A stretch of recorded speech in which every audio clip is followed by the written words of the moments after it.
La police du Bangladesh fait savoir que les 7 assaillants qui ont tué 20 personnes dans un restaurant de Dhaka vendredi sont des Bangladeshis. Les autorités avaient déjà tenté d'arrêter 5 d'entre eux. La police n'a pas encore fait de commentaires sur la revendication de l'attentat par l'organisation État islamique. Mais des sources disent que les autorités recherchent des liens possibles entre les terroristes et les groupes affiliés à EI. Un responsable japonais dit que 7 ressortissants de son pays sont morts dans l'attaque. Le Premier ministre japonais Shinzo Abe qualifie l'attaque d'impardonnable. Le ministre italien des Affaires étrangères Paolo Gentiloni dit que les corps de 9 Italiens ont été identifiés parmi les victimes. Un ressortissant italien est toujours porté disparu. La personne en question ne faisait pas partie des corps qui ont été identifiés.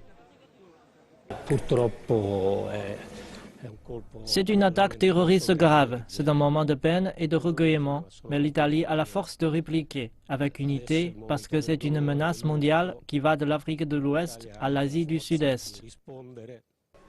Par ailleurs, les États-Unis font savoir qu'un citoyen américain se trouve parmi les victimes. La Maison-Blanche a condamné l'attentat et proposé son aide si nécessaire.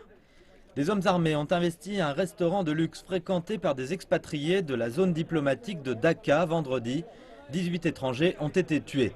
La plupart des victimes de cette tuerie de masse ont été frappées à mort avant qu'un commando ne réussisse à entrer dans l'immeuble. 6 assaillants ont été tués et le 7e a été capturé après une prise d'otage qui a duré 12 heures.